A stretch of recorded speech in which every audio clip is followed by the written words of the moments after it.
Bonjour, chers frères et sœurs, Mbote Bandeko Bayangani. Aujourd'hui, je m'introduis de nouveau pour ceux qui ne me connaissent pas. Je suis Kinke Lawamazulu. Nous nous retrouvons aujourd'hui sur Planète Kachopa, qui est une place, comme je l'ai défini dans la précédente introduction de Convergence.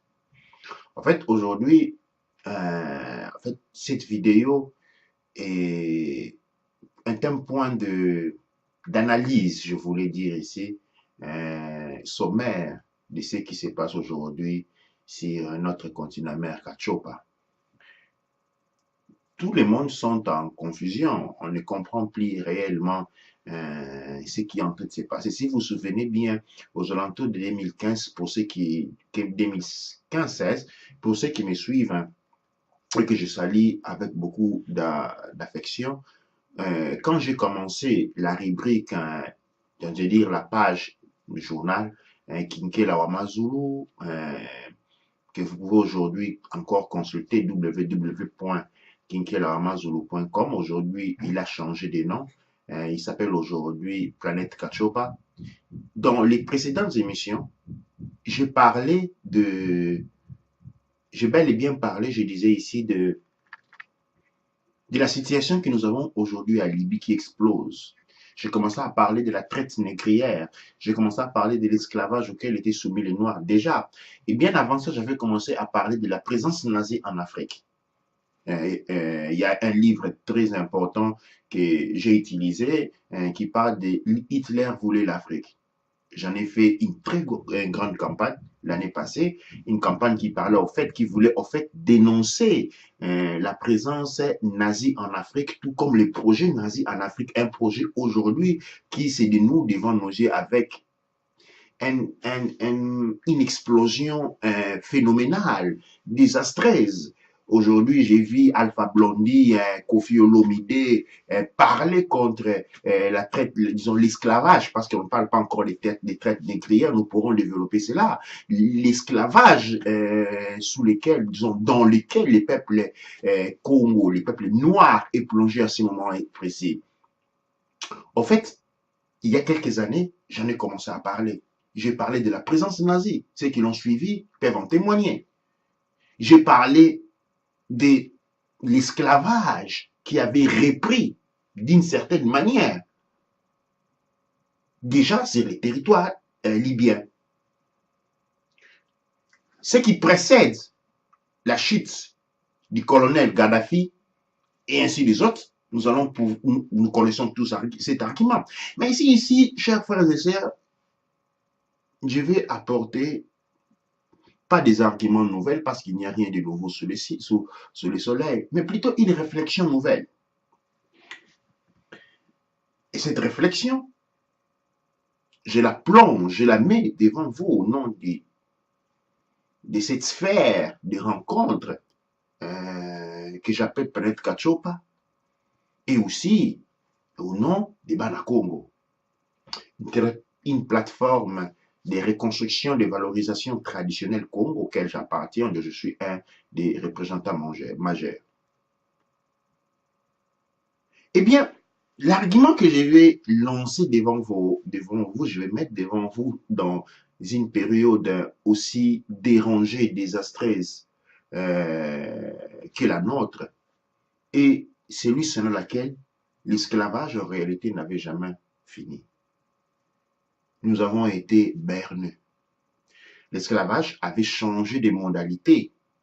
Ces modalités avaient changé selon les exigences. Le point de repère qui nous a manqué pendant longtemps est celui d'avoir été à l'école conventionnelle financée par l'UNESCO, créée par des maîtres des esclaves. En fait, l'UNESCO, tout comme l'ONU, ce sont des organisations qui ont été créées avec l'argent des maîtres d'esclaves, tout comme le système éducatif. Et nous en parlerons un peu dans peu de temps. Mais ici, frères, chers et sœurs, j'aimerais qu'on commence par ces points-là. 1. Il n'y a jamais eu de traite négrière. les grands commerces transatlantiques. En fait, beaucoup de nos grands frères aînés l'ont démontré largement. Je me réfère ici à Ivan Sertima et à beaucoup d'autres de nos frères qui ont fait un grand travail à démontrer cette histoire qui encore fait beaucoup de fatigue à pénétrer la psychologie noire. En réalité, quand l'Occident parle de la traite négrière, qu'elle regrette d'une certaine manière, dont il justifie l'abandon parce que l'homme était devenu éliminé, bon, c'est une fausseté. La traite négrière, parce qu'elle n'est pas elle n'a vraiment pas été une traite, mais plutôt un barbarisme, une phase de destruction pour lesquelles il y a eu des déportés. Un certain nombre de Noirs ont été déportés, de nos ancêtres ont été déportés à travers l'Atlantique en arrivant dans les terres des Tarana, c'est-à-dire que nous appelons aujourd'hui comme l'Amérique, à passer par l'Europe. Mais en réalité, ce qui s'est passé en Afrique, ce qui s'est passé sur Cachopa entre 1383 jusqu'au XVIIe siècle, c'était un holocauste. Pourquoi un holocauste? Il est ici important de comprendre que pour contrôler un peuple et pouvoir s'accaparer toutes ses richesses, les facteurs numériques est important. En réalité, comme nous le revoyons aujourd'hui, l'Afrique comptait quelque chose comme 180 millions de personnes à l'époque. Aujourd'hui, disons, au début de la traite, nous avons autour de 180 millions. Mais en arrivant à la fin de la traite, on était réduit à un seul 30. Qu'est-ce qui s'est passé? En fait, nulle part nous trouverons que 180 ou 150 000 personnes ont été transportées de l'Amérique, de l'Afrique en Amérique, de Cachopa en Amérique. Mais ce qui s'est réellement passé est qu'il y a eu un holocauste. Ce qui se cache en réalité derrière l'expression, je veux dire, ce qui se cache réellement derrière l'expression de la traite négrière, c'était un massacre. Après que les grands rois, comme Nzingankouvu, sont tombés, Nzingankouvu qui représentait la royauté au centre, au cœur même de Cachopa, quand sa tête a été coupée, durant la bataille de Bangouila, en réalité, qu'est-ce qui se passe? Il y avait déjà l'esclavage qui avait commencé. On procède à l'élimination. On procède à un nettoyage racial, pas un nettoyage ethnique. Mais ici, je parle d'un nettoyage racial. On tue de manière régulière et systématique, jusqu'à réduire le nombre des Noirs habitants Cachopa à un nombre contrôlable. La même situation s'est produite sur Tarana, que vous appelez aujourd'hui les Amériques, où les Noirs étaient arrivés, il vous suffit de lire Ivan Sertima, les Noirs étaient arrivés avant Colombo.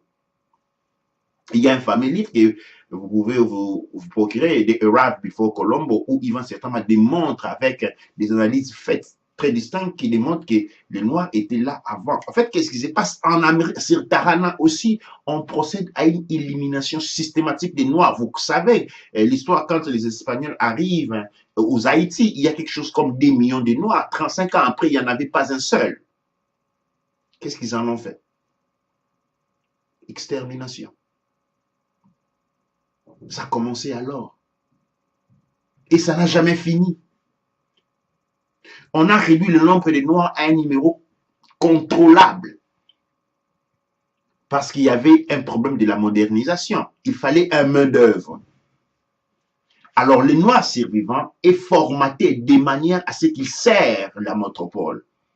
C'est ainsi que le christianisme et l'islam s'inscrivent dans le même cercle. Les mains au royaume, au Congo devenu Congo belge, l'histoire où l'on coupait les mains était faite dans les églises.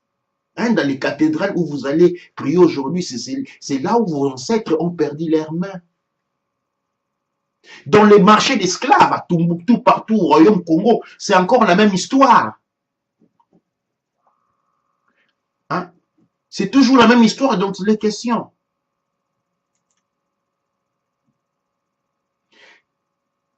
Qu'est-ce que je veux dire par là? Par la même histoire, qu'est-ce qui s'est passé en réalité? Il s'est passé que les esclaves non christianisés avaient une valeur économique réduite. Pour qu'un esclave puisse être vendu à un bon prix, il fallait que celui-là soit chrétien, christianisé, baptisé. Et donc, comme vous voyez aujourd'hui dans l'église, quand vous apportez vos enfants se faire baptiser, c'était comme ça pendant cette période. En fait, dans les marchés des esclaves, il y avait d'un côté les maîtres d'esclaves, les propriétaires d'esclaves, de l'autre côté, il y avait les prêtres qui se faisaient donner sa commission, qui constituait entre les 20 et les 30% du valeur nominale de l'esclave. Et puis, une fois que l'esclave avait été baptisé, son valeur économique avait augmenté. Et là, donc, on pouvait les vendre. Et vous vous rendez compte de l'implication que cela a. Une très grande implication. Et cela n'avait jamais changé. Cette politique n'avait jamais changé. L'Occident n'est jamais devenu bon. En fait, aujourd'hui, les gens se réveillent, nous nous réveillons. Merci à Alpha Condé, merci à Kofi Olomide, merci, grand merci à Kémy Séba, qui nous plonge, un jeune frère, un jeune compatriote, qui cependant démontre un courage, démontre une ferveur, démontre une dose, mais c'est-à-dire des consciences noires que les adultes n'ont pas, que nombreux des adultes qui sont dans la lutte n'ont pas. Un grand courage qu'il faut applaudir. Je disais donc, aujourd'hui, on se réveille et on regarde un monde différent, un monde qui semble que l'on ne connaît pas. Mais ce monde n'a jamais été tel que nous l'avons vu. Nous l'avons vu. C'était plutôt nous qui étions dans un sommeil profond. Et aujourd'hui, de l'œil gauche à l'œil droite, on se réveille. Et cela nous semble nouveau. Cela nous semble tout nouveau. La médecine occidentale s'est développée à conformité aux mêmes périodes où, par exemple, de l'esclavage. Pourquoi? Qu'est-ce qui se passe? Les femmes noires étaient vendues comme des cobayes dans les laboratoires à utiliser pour des exercices scientifiques. Il y a des livres qui en parlent. Et ce ne sont pas des livres qui ont été écrits aujourd'hui. Ce sont des livres qui datent des années 20, des années 30. Nous avions tout simplement été en grand sommeil. L'usage, ou disons, la spéculation sur laquelle l'on vente, l'on achète des organes noirs, les marchés noirs des ventes des organes noirs de l'Afrique, portés avant par beaucoup de nos confrères, surtout au Nigeria. C'est une des caractéristiques, ou disons, c'est une des éléments assaillants qui démontrent les caractères raciaux, c'est-à-dire des caractères d'épuration raciale, ces caractères de domination, de suprématie blanche qui a toujours existé. En tout, l'esclavage n'a jamais fini. Beaucoup d'entre nous ont perdu pratiquement la conscience. L'on ne se rappelle pas que l'homme blanc, dès qu'il est arrivé, l'occidental, dès qu'il est arrivé en Afrique avec Diego Cao, définit les dieux des chiens qui est son titre initiatique, les dieux des chiens, les chiens appelés nous autres. En fait, il n'y a eu que des morts. Il n'y a eu que des morts dès lors. Et nos ancêtres qui ont souffert cette situation, qui ont combattu pendant longtemps cette guerre, aujourd'hui se voient confrontés avec leurs descendants qui sont aujourd'hui des amis fiers, qui sont aujourd'hui devenus des partisans de la chrétienté et de l'islam. Pensez vous-même si vos grands-enfants devenaient des amis intimes de vos assassins. Comment vous sentiriez-vous et combien d'estime auriez-vous pour ces grands-enfants? Bon, on n'est pas là pour faire une inquisition. Mais on est là dans cette émission, c'est là dans un caractère de réflexion. La réflexion, comme je l'ai prononcé, porte sur cet élément principal, donc un élément d'introduction. L'esclavage n'a jamais fini, c'est nous qui avons été endormis. Il y a beaucoup d'éléments à support de cette caractéristique. Aujourd'hui, nous nous trouvons en Occident par un effet biphasie. C'est-à-dire, il y a quelques siècles, nos ancêtres étaient capturés, battus, tués, et certains d'entre eux ont été enchaînés, emportés en Europe pour servir de commodités, d'esclaves. Aujourd'hui, nous le faisons nous-mêmes, nous payons nous-mêmes ces voyages. En fait, il y a un processus psychologique qui est intéressant à observer. C'est-à-dire, on prend un chien, ok, un maître prend un chien, il les porte d'un point A à un point B, tous les jours à 7 heures du matin. C'est-à-dire, pendant une année, 2 années, 5 ans, les maîtres, chaque jour, 365 jours par an, il prend les chiens, il les porte d'un point A à un point B. Après 5 ans, qu'est-ce qu'on fait? Les maîtres, tout simplement, on élimine les maîtres. On enlève de la scène. Qu'est-ce qu'on remarque? On remarque que chaque matin, les chiens se lèvent à 7 heures du matin, partent du point A au point B. Induction psychologique et psychique. C'est ce qui s'est passé avec nous autres. Nous avons, bien évidemment, on remplit cela de beaucoup d'autres excuses. La recherche de la vie et tant d'autres. Mais de les profondeurs, cela n'est absolument pas vrai. Beaucoup d'entre vous seront contraires à ce que j'ai dit, mais réfléchissons dans un moment. D'où vient l'or de l'Afrique?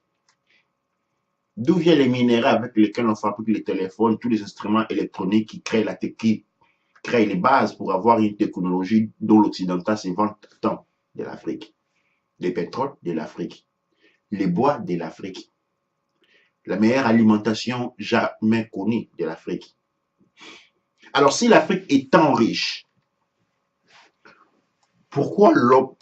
si l'Afrique est tant riche et que tous les autres races que nous voyons aujourd'hui, les Libanais, les Indiens, tous vont en Afrique, tous vont sur la terre de nos ancêtres pour devenir riches. Pourquoi l'Africain doit-il aller ailleurs pour trouver des miettes? En fait, l'Africain vient, les Noirs devenir africains, les Kamites devenir africains. Vient ici, il fait les travaux les plus humiles décelant de l'esclavagisme, bien entendu.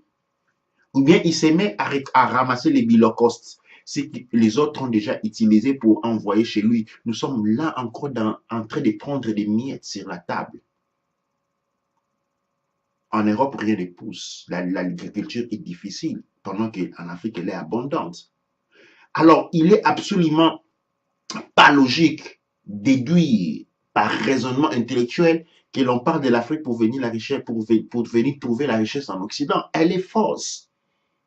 On peut la soutenir par ignorance ou par effet du syndrome de Stockholm, syndrome par lequel on finit par adorer son bourreau. Mais elle n'est pas vraie, elle est absolument pas vraie par déduction logique. Car tous ces révoltes, tous vont en Afrique pour prendre de la richesse. Mais l'Africain, c'est-à-dire le Noir devenu africain, lui vient en Europe non pour trouver la richesse, mais pour servir les maîtres. Telle est sa condition. Tel est le programme qui lui a été implanté de la tête par l'indiction psychique sortie de l'esclavage, de la colonisation.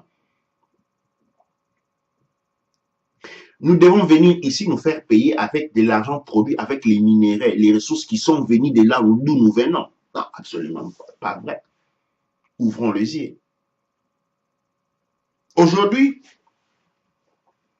nous nous retrouvons à cette réalité désagréable En fait, nous prenons conscience de ce qui a été la vie de l'homme noir pendant toujours, pendant très longtemps. Aujourd'hui, peut-être les instruments informatiques tels que Facebook, Internet permettent une majeure diffusion, portent un œil sur des phénomènes qui ont toujours été là, mais avant que nous n'avons pas eu la possibilité d'accéder du point de vue informatif. Les marchés d'esclaves en Libye, réalité dramatique. Pendant que tout le monde noir, en commençant par Kébi Seba, qui, en fait, a fait une grande lutte dans cette direction, suivi par tous les autres, sans ignorer personne, moi-même y compris. Tout le monde s'élève contre ces grands abominations à la valeur humaine. J'ai suivi les papes ce matin qui parlaient à la Rome de la nécessité, je ne sais pas moi, de quoi parlait-il encore? Qu'il n'était pas assez de ne pas faire, qu'il n'était pas assez quelque chose de si banal. Qu'est-ce que je veux dire par là? Et je m'adresse aux chrétiens noirs. Parce que selon moi, les chrétiens noirs n'existaient pas. Il n'existe que des surrogués, des esclaves ou des inconscients. Noirs devenus chrétiens.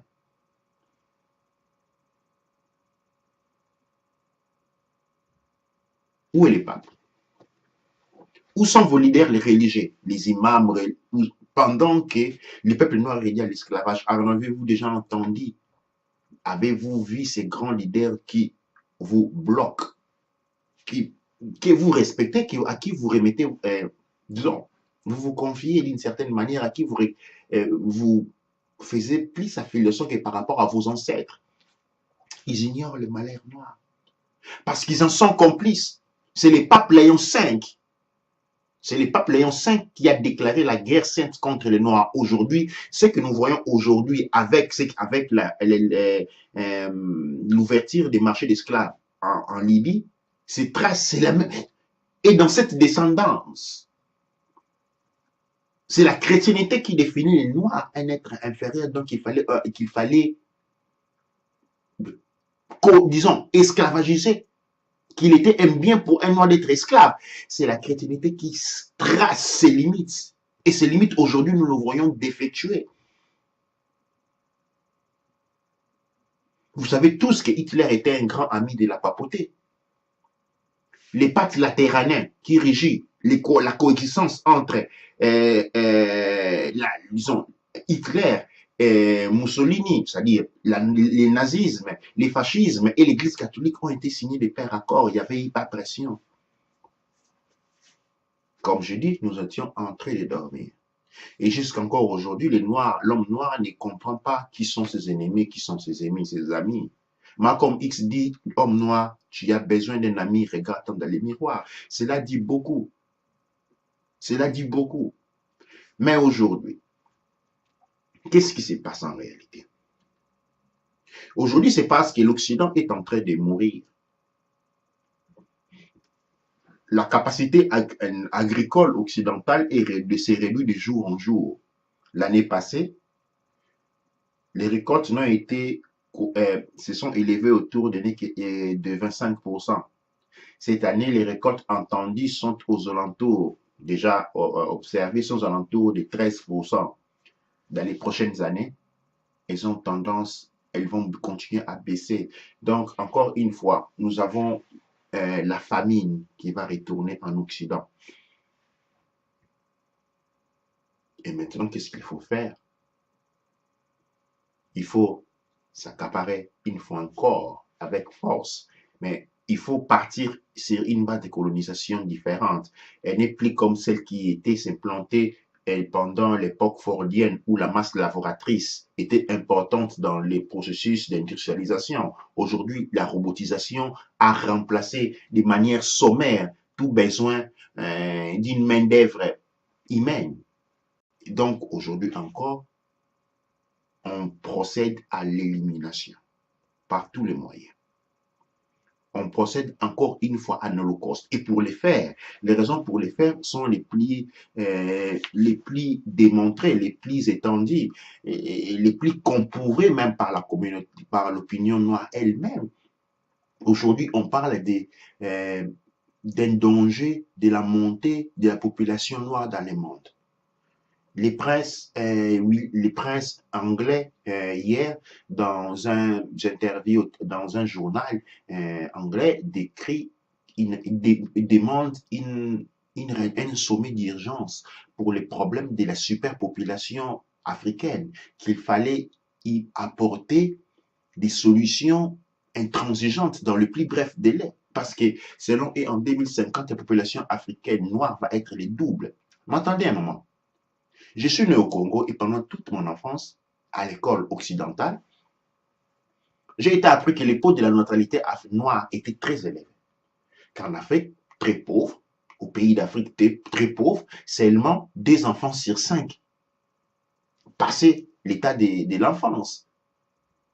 C'est-à-dire, la population noire, en réalité, en vivant en Afrique, à chaque cycle de naissance, était réduit de plus de la moitié. Il n'y avait que les gens, 2 sur 5 qui survivaient.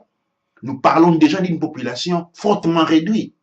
Et tout d'un coup, aujourd'hui, ça dit pendant qu'en Afrique, l'Afrique était le seul continent où si chaque 5 enfants, seulement 3 mouraient, et partout ailleurs, c'était la meilleure parce que la mortalité infantile était la moindre.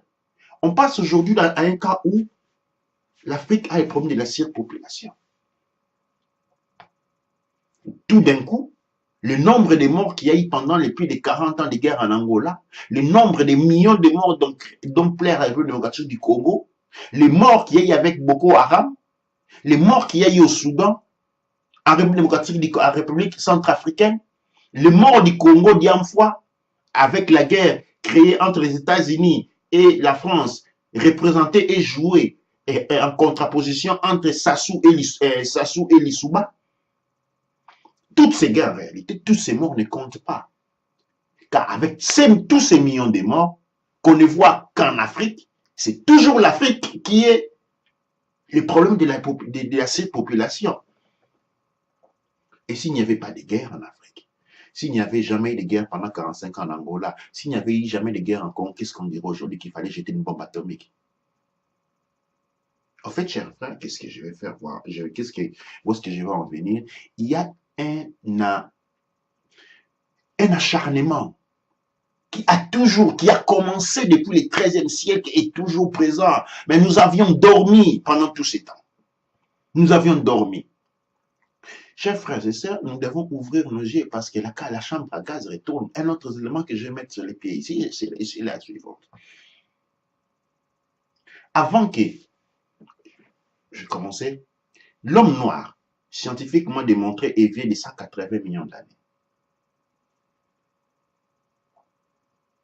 L'homme asiatique, les jaunes, est 35 millions d'années. L'homme blanc, 20.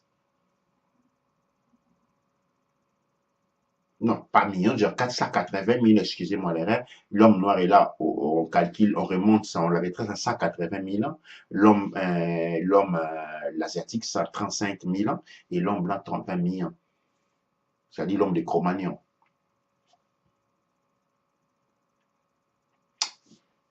Et donc,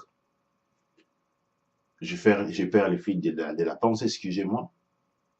Et donc, il est impératif que nous comprenons que toute la Terre, toute la surface de la Terre est habitée par l'homme noir. Parce que l'homme noir est resté sur cette planète au moins 150 000 ans avant l'arrivée de tout autre. Les études et les archives démontrent qu'en Occident, ici, même où nous sommes en Occident, il y avait des Noirs avant l'arrivée des Khazars, descendus des montagnes caucasiques, de la Russie méridionale. Où sont passés les Noirs qui avaient ici morts? Les morts qui ont civilisé la partie sud de l'Occident, en l'occurrence l'Espagne, l'Italie et la Grèce, disparus, éliminés. éliminés comme les 2 millions de Noirs qui ont été éliminés à l'arrivée des Espagnols aux îles des Haïti. Pendant le XVIIe siècle, le XVIIIe siècle, le XIXe siècle, les Noirs ont toujours été présents dans le monde occidental. Et chaque fois, ils ont été éliminés complètement. Et oui, telle est atroce l'histoire des Noirs, dont souvent nous ne sommes pas conscients. 40-45, la Deuxième Guerre mondiale, tous les Noirs qui ont été présents en France, en Belgique, en Autriche, en Espagne, au Portugal, ont été livrés entre les mains d'Hitler et ont été les premiers à inaugurer les chambres à gaz. Aujourd'hui, nous nous retrouvons au même point. Aujourd'hui encore, chers frères et sœurs, je vous l'ai dit, les chambres à gaz sont en préparation. Les chambres à gaz sont en préparation. Nous avons d'être vigilants. Nous avons trop dormi. La solution, sûrement beaucoup d'entre nous disent ce que moi je viens de dire, je ne suis pas le premier à le dire. Les points et la solution, que devons-nous faire? Eh bien, chers frères, la solution est unique. Il n'y en a pas deux. Retourner sur la terre de nos ancêtres. Il n'y a pas de solution. La terre de nos ancêtres est sous domination par défaillance numérique. La défaillance numérique porte une défaillance des cognitives. Par différence cognitive, je parle des capacités et de la force pour générer les développements, les innovations et tant d'autres. Beaucoup d'entre nous croient être arrivés en Occident pour avoir la bonne vie. Absolument pas. Parce que quand on construit des maisons, quand il y a des chantiers et que les éléments, ou disons, les travailleurs des chantiers quittent les premiers chantiers pour aller au deuxième chantier pour la seule raison que le deuxième chantier est un certain avancement, vous allez vous rendre compte que les chantiers qui ont été abandonnés ne pourra jamais, les travaux ne pourront jamais avancer parce qu'il y a une différence numérique. Donc, qu'est-ce que je vais dire par là, ou je vais en venir par là? Si la terre de nos ancêtres est à ce point arriérée de développement, eh bien, c'est parce que nous l'avons abandonné, c'est parce que nous sommes venus ici. Sans rentrer dans un débat où on parle débat en d'accord, autrement, j'ai fait une analyse objective, une analyse intellectuelle, parce que je suis un intellectuel noir. Je suis un intellectuel noir traditionnel, parce que j'ai été éduqué dans ce que je représente aujourd'hui dans la tradition noire. J'ai été 3 fois initié dans les écoles initiatiques de ce que nous appelons aujourd'hui universités noires. Beaucoup d'entre nous ne connaissent même pas l'existence de ces grands centres d'éducation noire. Parce que, comme tout cheval, quand on dresse un cheval, on met ce qu'on appelle des pare-yeux. Des pare-yeux, c'est-à-dire, ça bloque les yeux, les chevaux ne peuvent voir que devant. Et l'Africain qui est un produit travaillé, raffiné de l'esclavagisme et de la colonisation, et comme un cheval à qui on a mis des parasiers. Il ne peut voir que devant lui. Tout ce qu'il y a à côté n'existe pas. Il ne peut voir que devant lui. Il n'a pas d'habilité cognitive, disons, décentralisée, pour dire à 360 degrés. Il fonctionne selon les modus operandi qui lui a été donné par instigation. Et donc, chers frères et sœurs, aujourd'hui, l'invitation est à celui de nous réveiller, de faire une étude intérieure de nous-mêmes. Nous devons réaliser que l'esclavage n'a jamais fini. Nous devons réaliser qu'aujourd'hui, l'homme noir, il a toujours été, aujourd'hui, il est défini. Car le prince anglais dit que les problèmes, si les animaux dans le monde sont en train de mourir, vous avez vu le problème avec Trump qui a dû pratiquement, qui a dit, je vais dire, laisser tomber les dossiers pour lesquels les Ivoires, des braconniers américains qui tuent des millions d'éléphants au Zimbabwe pour emporter les Ivoires aux États-Unis, faire beaucoup d'argent. Ces dossiers ici, en fait, Trump avait demandé qu'ils avaient permis que ces Ivoires puissent introduire aux États-Unis et puis il a décliné cette offre, cette possibilité. Mais pour prendre des Ivoires, on tue des éléphants. Et ce sont les braconniers blancs qui les font. Mais cependant, il y a une déclaration du prince anglais qui dit que les animaux en Afrique sont en train de mourir parce que la population noire est trop élevée. Donc, si les animaux meurent dans le monde, c'est parce qu'il y a des noirs. Vous avez vu les poissons qu'on a vu, les baleines qu'on a vu sortir des océans parce qu'ils ont perdu cette capacité cognitive, dit à la grande pollution, dit à la fait de la forte industrialisation qui pollue les mers. En fait, c'est pas les pollutions, les problèmes, ce sont les noirs les problèmes. Vous avez vu les têtes des oiseaux qui sont morts aux États-Unis, partout dans le monde, les problèmes c'est les noirs.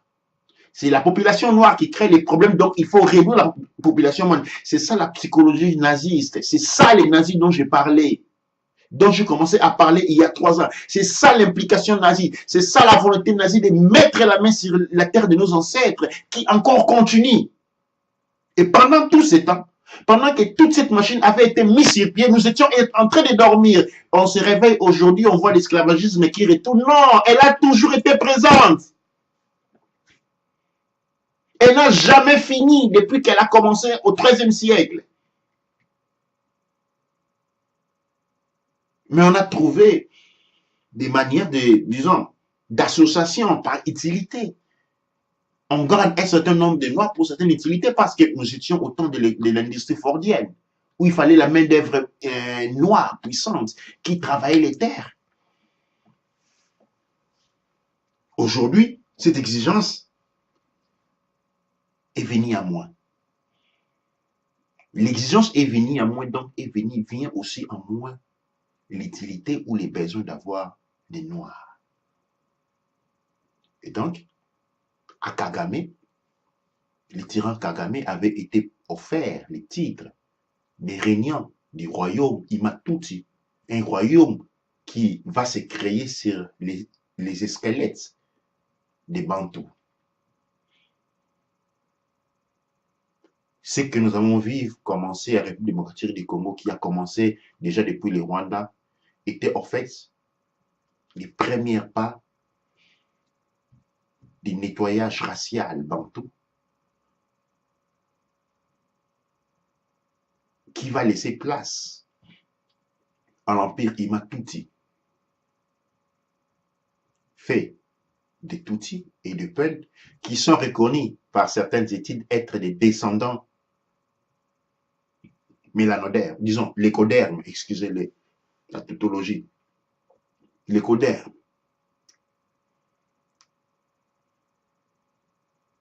Cette modalité d'action continue parce que nous sommes en train de dormir. Aujourd'hui en Congo, la lutte entre le Congo et le Luba, au Nigeria entre la partie francophone et anglophone, au Cameroun entre le nord et le sud, au Soudan entre le nord et le sud, en République centrafricaine la même chose, au Congo entre les ninjas et les autres. J'avais parlé du Congo d'une fois. En fait, on maintient des divisions intérieures pour maintenir le contrôle. La terre de nos ancêtres, et j'ai fini par dire ceci, la terre de nos ancêtres est indivisible. Nous ne pouvons lutter contre les ennemis de nos ancêtres. Nous devons lutter contre la domination et l'instruction totale, la destruction totale de la race noire, que si nous nous unissons. Les partis politiques, les petits groupes n'ont pas d'utilité parce qu'on ne parle pas ici d'identité juridique. Non, on parle ici de l'homme noir parce que ce ne sont pas des associations qui sont les problèmes. C'est l'homme noir. Et je rejoins ici Kémy Séba, je rejoins le prince Koumandoué, je rejoins Bon Bassong, je rejoins tous nos aînés qui sont dans la même démarche. À passant par Jean-Philippe Omotundo et de la fausse centricité et tous ces grands mouvements. Nous devons nous réunir. La terre de nos ancêtres est indivisible. Il n'existe pas de Cameroun, il n'existe pas de Congo, République démocratique du Congo, il n'existe pas de Nigeria, il existe la terre de nos ancêtres qui est indivisible. Et la seule voie de sortie que nous pouvons utiliser pour sortir de cette domination, de ces grands dangers qui guettent la race noire, et celui de s'unir. Il n'y a aucune autre voie. Nous devons être en mesure d'abandonner les petites luttes, les petites divisions, les petites ambitions personnelles et des groupes, des partis, pour nous embrasser autour d'un grand foyer, recréer la grande immensité, l'esprit collectif de la race noire. Nous devons éliminer les barrières qui nous sont érigées, qui nous ont été imposées par la domination impérialiste occidentale.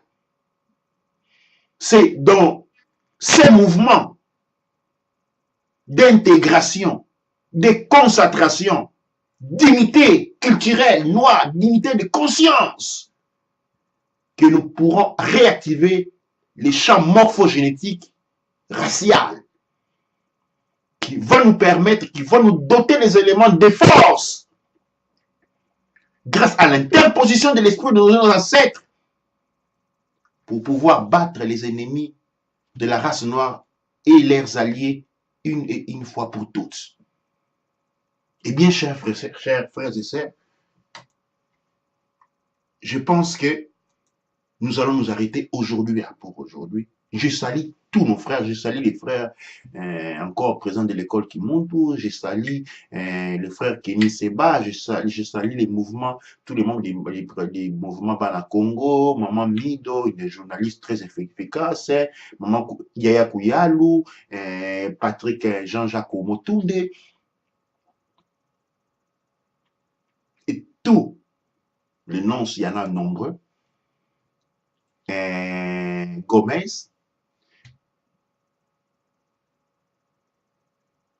Ivan Sertima et tous ces grands. Je n'oublie pas non plus notre aîné Mbong Bassong, qui aujourd'hui ont travaillé, ont donné leur contribution. Il est temps que tout noir s'élève. Il est le moment que nous ouvrons nos yeux sur un monde que nous ne connaissions pas parce que nous avons été pris un sortilège puissant pendant très longtemps. Je vous invite à ouvrir les yeux, à sortir de vos cocons et de rentrer dans vos maisons. Je vous invite à abandonner la chrétienté, d'abandonner l'islamisme et de rentrer dans vos traditions, car même le christianisme est tradition de quelqu'un. Il n'existe pas de christianisme. Il existe la tradition d'un certain peuple. Et vous, mes frères, sœurs, je sais, vous devez trouver la vôtre. C'est ici que je mets un point aujourd'hui à ce que nous avons commencé. Nous sommes, je vous salue toujours depuis Planète Kachopa, qui est un point de récollection, d'analyse, d'approfondissement et d'éveil de la conscience noire mélanoderme unifiée. Merci.